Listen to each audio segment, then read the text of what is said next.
भाई किसी मित्र ने एक काफ़ी लंबी चिट्ठी लिखी है। उन्होंने बोला बस एक ही समस्या है और अगर ये सॉल्व हो जाए तो फिर मेरे जीवन में और कोई समस्या नहीं है। और उम्र की काफ़ी हो गई, 26-27 साल हो गई और मैं रोज़गार पाने के लिए अभी पढ़ाई कर रही हूँ। बहुत एंग्जाइटी है और बहुत डर लगता है अपने फ्यूचर को भी लेके। और जो न्यूज़ सुनती हूँ कि कहाँ कहाँ क्या क्या चल रहा है, उससे बहुत ज़्यादा डर लगता है। मेरी हार्ट बीट बढ़ने लगती है और बहुत देर तक मैं फिर उससे परेशान हो जाती हूँ। और मुझे ऐसा लगता है कि मेरे साथ भी ऐसा कुछ होने वाला है, जैसे कहीं बम गिरा, कहीं ये बच्चों के साथ मिडिल ईस्ट में बच्चों के ऊपर बम गिरा के उनको मारा गया। यूक्रेन में चल ही रहा है बहुत टाइम से, और कि मुझे लगता है 100% ये मेरे साथ भी अब पता नहीं कब हो जाए और मैं उस पर बेस्ड कहानियाँ सी बनाने लगती हूँ। तो कि मेरी सोच इतनी नेगेटिव क्यों है? मेरी उम्र की जो और लड़कियां हैं, मेरी फ्रेंड्स वगैरह वगैरह, कि उनके जीवन में ऐसी कोई समस्या नहीं है। उनके परिवार में लड़ाइयाँ भी हो जाती हैं तो भी उसका असर बहुत जल्दी ख़त्म हो जाता है। और वो भविष्य की प्लानिंग कर रही हैं, उनकी सोच पॉजिटिव है, शादी के बारे में भी सोचते हैं, मतलब वो खुश रहती हैं और ऐसा होना भी चाहिए। लेकिन कि दूर दूर की भी कोई गड़बड़ न्यूज़ आती है तो बस मेरी चिंता शुरू हो जाती है। वैसे तो कि कुछ मुझे ये घर से मिला ये डर, क्योंकि घर का माहौल बहुत टॉक्सिक है और कुछ झगड़े चल रहे हैं। अ, और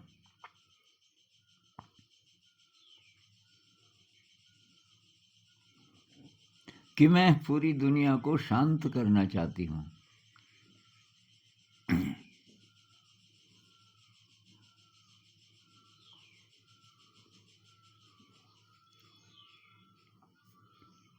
तो मुझे लगता है कि मेरा मन तभी शांत हो पाएगा जबकि ये दुनिया अच्छी हो जाएगी। हालांकि मुझे पता है मैं कितनी बेवकूफ़ हूँ, ये थोड़ी होने वाला है, ये सब तो संभव है ही नहीं। और फिर भी अपनी शांति के लिए मैं यही सोचती रहती हूँ कि अगर दुनिया अच्छी हो जाए, बाहर कोई प्रॉब्लम ना हो, मतलब, तो तब मैं ठीक रह सकती हूँ। दूसरी बात कि आप सबको बोलते हो कि ध्यान करो सब ठीक हो जाएगा, और मेरा यकीन भी है इस बात पे, पर दूसरे ही मिनट एक लॉजिकल सवाल मन में आता है कि सिर्फ आंखें बंद करके क्या होगा? आसपास का जो सिस्टम ठीक हो जाएगा? क्या परिवार के लोग लड़ना छोड़ देंगे? क्या रोजगार की समस्या खत्म हो जाएगी? फाइनेंशियल प्रॉब्लम्स खत्म हो जाएंगी? क्या अकेलापन खत्म हो जाएगा? क्या ज़िंदगी को आ, बिना व्याकुलता के, बिना चिंता के मैं जी पाऊंगी? तो बहुत से सवाल इस प्रकार के मन में आते हैं। तो आपसे दिल से रिक्वेस्ट है कि आप मेरा मार्गदर्शन करें। तो भाई आप संवेदनशील हैं। संवेदनशील व्यक्ति के लिए ये नॉर्मल है कि ऐसे प्रभावित हो जाना। तो इसमें कुछ अजम्पशंस हैं आपके, जिन पे थोड़ा पहले बात कर लें। एक अजम्पशन तो ये है कि ध्यान से, ये चुपचाप बैठने से आपको लगता है कि आप पे तो असर हो सकता है, लेकिन तभी भी दुनिया तो ऐसी रहेगी ना, गड़बड़। तो अब मेरा सवाल आपसे ये है कि आपको शायद ये तो पता चल गया होगा कि ध्यान से आपकी मनस्थिति थोड़ा अच्छी हो जाएगी, आपकी थिंकिंग थोड़ा पॉजिटिव हो जाएगी। थोड़ा रिसर्च कर लीजिए। ये फ़ोन पे ना इधर-उधर की बहुत सारी चीज़ें हम देखते रहते हैं, इसके बजाय थोड़ा-सा मेडिटेशन के अच्छे इफ़ेक्ट्स क्या होते हैं आपकी ज़िंदगी में, ये आप स्टडी कर लीजिए। तो क्या दुनिया नहीं भी बदले, कि आप भी अगर खुश हो जाएँ, तो ये ज़्यादा अच्छा रहेगा कि दुनिया तो गड़बड़ है ही और आप भी गड़बड़ ही रहें, आप भी दुखी ही रहें, कि ये अच्छा रहेगा? तो अगर हालाँकि ये गलत सोच है कि ध्यान से केवल आप पर असर पड़ेगा, पर यही भी सोच हो तब भी तो पॉज़िटिव है ना, ज़िंदगी तो जीनी है। भई आपके सामने पूरी ज़िंदगी है, उदास, उदास, उदास जीना चाहते हो या थोड़ा खुश रहना चाहते हो? अब दुनिया चाहे बस दुनिया की तो इंतज़ार मत करो, दुनिया कभी नहीं ऐसी होगी कि आपको कोई प्रॉब्लम उसमें ना दिखे। क्योंकि दुनिया कितनी भी अच्छी हो जाए, हम किसी न किसी एंगल से उसमें फिर भी प्रॉब्लम देख सकते हैं, अगर हमारी आदत प्रॉब्लम देखने की ही ज़्यादा है तो। लेकिन ध्यान की ये जो आपकी परिभाषा है कि अगर मैं बैठ के ध्यान कर लूँ, मैं चुप हो जाऊँ, तो दुनिया कैसे बदलेगी? मैं चाहे बदल भी जाऊँ, दुनिया पे क्या असर पड़ेगा? मतलब नहीं पड़ेगा, ये सोच गलत है। ध्यान कुछ इस प्रकार और इस पे साइंटिफिक रिसर्च है। आपका इंटरेस्ट होगा तो आप खुद ही रिसर्च कर लीजिए ना, सबके पास तो है ही स्मार्टफ़ोन है। ध्यान कुछ इस तरह का है जैसे मान लीजिए कोई ऐसा फूल है जिसकी सुगंध से बीमार ठीक हो जाएँ। ऐसे बहुत सारे होते हैं वैसे जड़ी-बूटियाँ, फूल कि उसकी खुशबू से जो व्याकुल इंसान है, वो चाहे शरीर से हो, मन से हो, वो प्रफुल्लित हो जाए, उसके रोग दूर होने लगें। और ऐसा फूल आपने लगाया किसी जगह, तो फूल की जो खुशबू है, वो फूल ही तक रहती है कि दूर-दूर तक जाती है?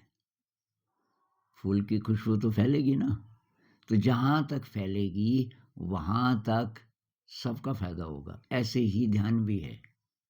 आपके ध्यान के अभ्यास से अगर सचमुच आप सही अभ्यास कर रहे हो तो क्योंकि ध्यान का मतलब है कि आप शील का पालन करते हो, आप पारमिताओं का अभ्यास कर रहे हो। शील का मतलब क्या है? कि हिंसा नहीं करना, चोरी नहीं करना, कोई व्यभिचार नहीं करना, कोई नशा नहीं करना इत्यादि। इनका भी आप पालन कर रहे हो। ये समाज के साथ इंटरैक्शन से रिलेटेड हैं सारे शील। और पारमिताओं का अभ्यास कर रहे हो, विनम्रता, कृतज्ञता, देने का भाव, दूसरों के लिए कुछ अच्छा करने का भाव, ये सब ध्यान में शामिल है। ये सब हम करेंगे। दुनिया के साथ इंटरैक्शन में अगर आप शील का पालन करोगे और पारमिताओं का अभ्यास करोगे, चाहे अभी मेरे में वो नहीं भी हैं, विनम्रता मान लीजिए नहीं है मेरे में, मैं उसको ढूँढ सकता हूँ, सबके अंदर होता है, कहीं गहरे में होगा, उसको मतलब मैं अनफ़ोल्ड कर सकता हूँ अपनी दिव्यता को, तो उसमें तब ये आएगा विनम्रता है, कृतज्ञता है, ये फीलिंग ग्रेटफुल आपके पास जो अच्छा है। भई हवा है साँस लेने के लिए अच्छी, बी ग्रेटफुल।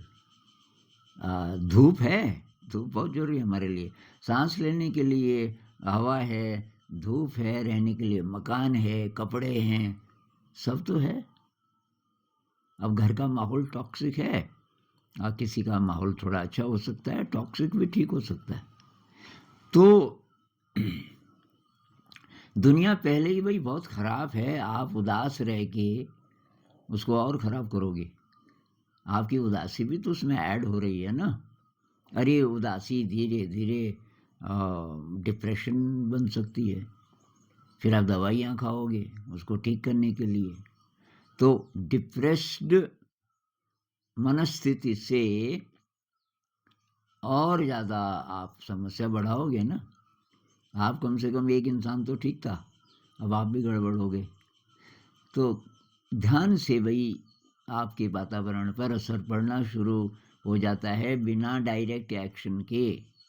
आपके घर का जो माहौल है टॉक्सिक, अगर आप सचमुच ध्यान करने लग जाओ बहुत गहराई से, वो माहौल बदलना शुरू होगा। 1 दिन 2 दिन में नहीं, 1-2 महीने में नहीं, क्योंकि वो टॉक्सिसिटी पता नहीं कितनी गहरी है।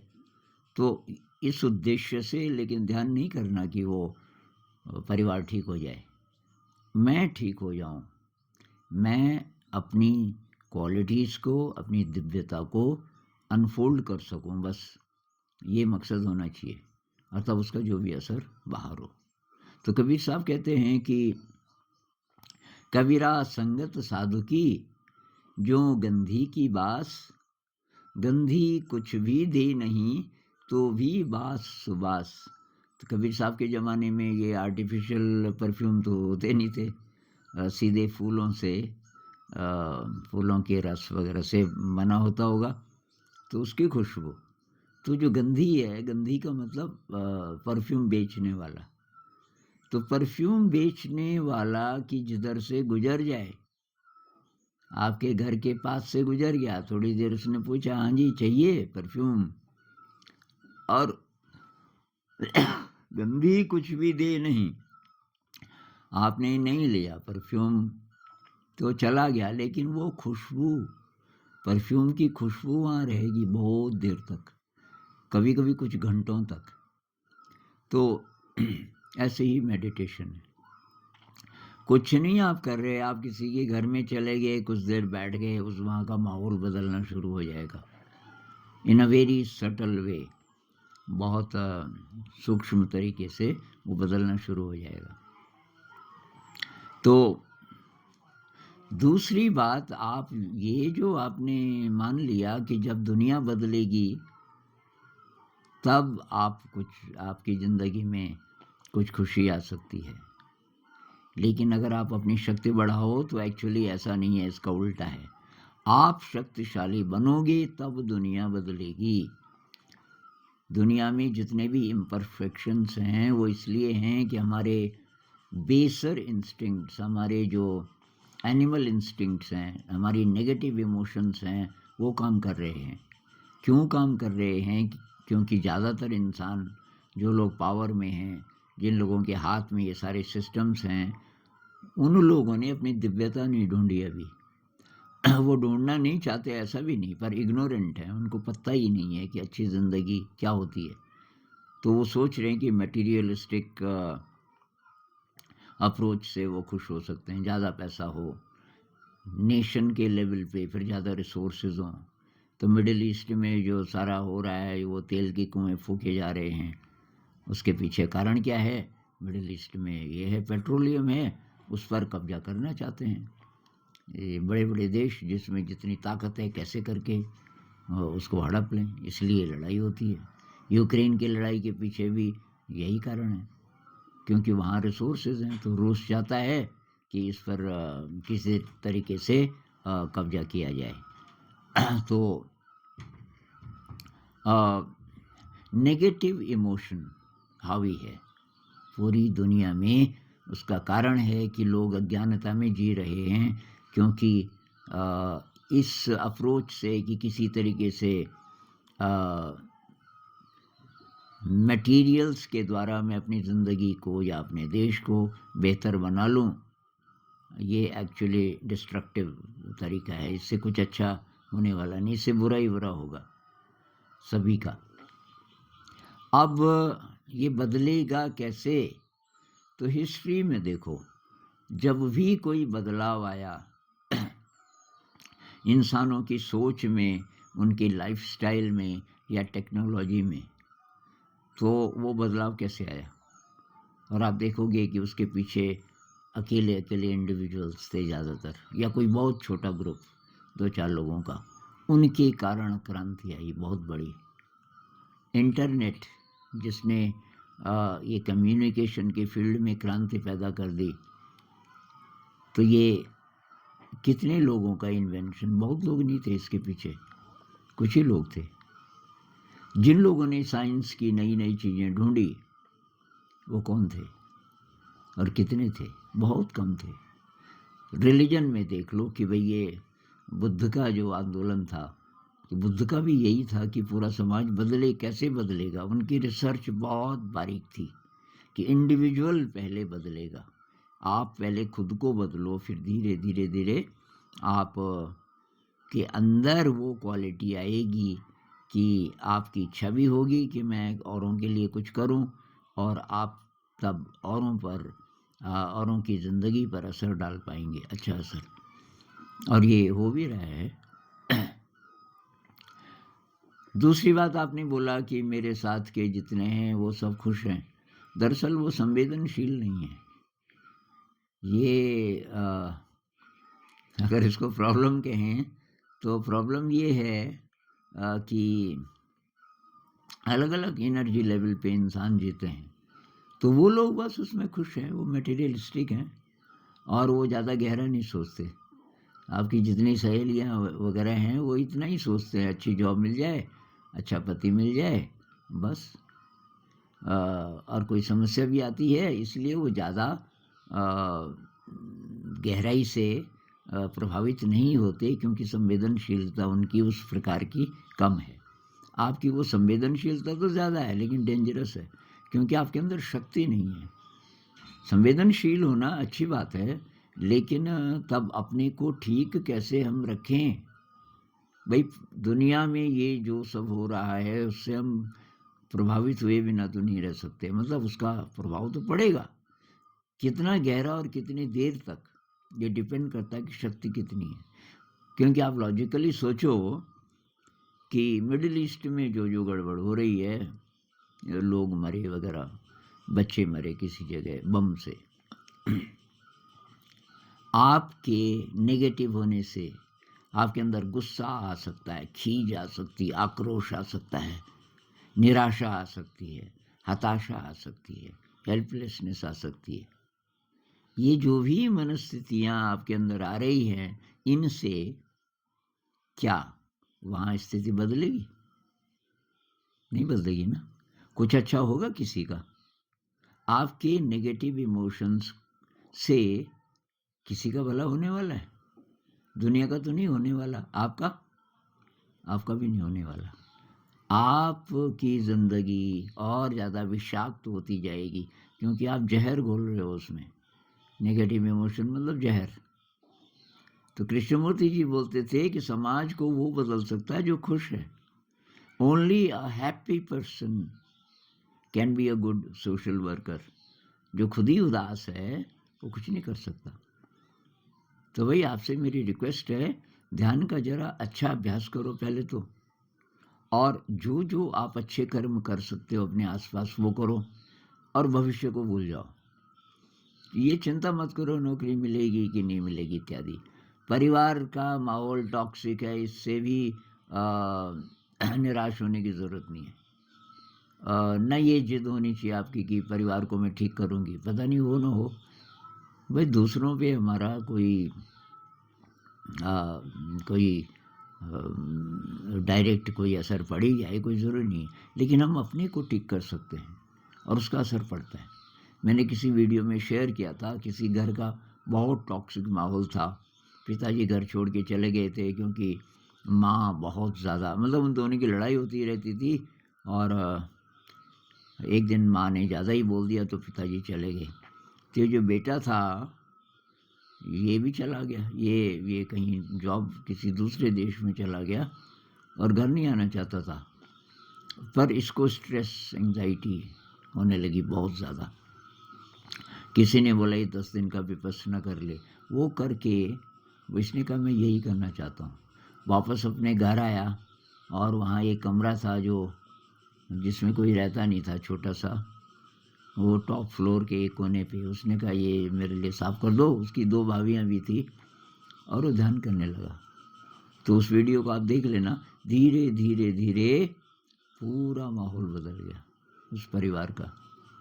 सास का चूल्हा अलग था और 2 उसकी भाभियाँ थी, दोनों के चूल्हे अलग अलग थे।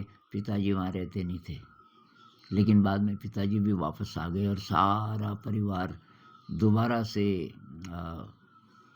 प्रेममय हो गया, उस परिवार में शांति आने लगी। तो इसका असर पड़ता है भाई मेडिटेशन का, बहुत दूर-दूर तक असर पड़ सकता है अगर आप सचमुच ध्यान करो। इसलिए नहीं कि मेरा स्ट्रेस कम हो जाए और मेरी नौकरी लग जाए और मुझे अच्छा पति मिल जाए, तो ये तो सब लालच है। लालच को ख़त्म करने के लिए तो ध्यान है। तो ध्यान का पर्पज़ ये होना चाहिए, मैं शुद्ध होना चाहता हूँ। मेरे अंदर ये नेगेटिव इमोशन जो है, मुझे ये नहीं चाहिए। मुझे पॉज़िटिव इमोशन चाहिए। लव, कंपैशन, ग्रेटफुलनेस, ये फीलिंग्स, काइंडनेस, देने का भाव, ये चाहिए मुझे। और इसलिए मतलब मेरी जो दिव्यता है, मैं उसको एक्सेस कर सकूं। वो दिव्यता मेरे एक्शन में, मेरे थिंकिंग में, मेरी वाणी में प्रकट होने लगे, और तब ज़िंदगी में धीरे धीरे खुशी आनी शुरू होगी, शांति आनी शुरू होगी, और उसका असर भाई दूर दूर तक होगा। अब पता नहीं आप कन्विंस्ड हो कि नहीं, लेकिन क्या सबूत है कि ध्यान से ऐसा होगा? तो भाई ध्यान में गहरे जाओगे तभी होगा ना। कबीर साहब कहते हैं, जिन ढूंढा तिन पाइया, गहरे पानी पैठ। गहरे पानी में जो गया उसको रत्न मिले। मैं बफुरी डूबन डरी, रही किनारे बैठ। मैं बेचारी डूबने से डर गई, मैं किनारे बैठी रही तो मुझे कुछ नहीं मिला। तो ऐसा ना हो जाए कि आप किनारे पे ही रह जाओ इस लॉजिकल थिंकिंग के कारण कि ये तो पानी पानी है, कहाँ है रत्न, इसमें तो कुछ तो दिख नहीं रहा। तो वही गोता लगाना पड़ेगा। ध्यान में गहरे जाओ, अच्छे कर्म करो, फ्यूचर की चिंता मत करो, जो होगा वही होगा। आप अपनी तरफ से बेस्ट करो, पास हो गए तो ठीक, जॉब मिली तो ठीक, नहीं तो कुछ और सही भाई। बहुत रास्ते हैं खुशहाल ज़िंदगी जीने की। एक मैंने वीडियो भी बनाया था, खुशहाल ज़िंदगी के हज़ारों रास्ते, ऐसा कुछ। तो सबसे पहले आप शांत होना सीखो। शांत, थोड़ा सुखी, थोड़ा खुश, और तब आपके जो कर्म होंगे उसमें ये रिफ्लेक्ट करेगा। आप दूसरों के लिए कुछ अच्छा करना शुरू कर दोगे। आपके अंदर से ये एक तरीके से एनर्जी आपको मजबूर करेगी कि कुछ अच्छा करो समाज के लिए। तब समाज बदलेगा जब एक एक एक एक एक एक इंसान ऐसा होने लगेगा। नमस्कार।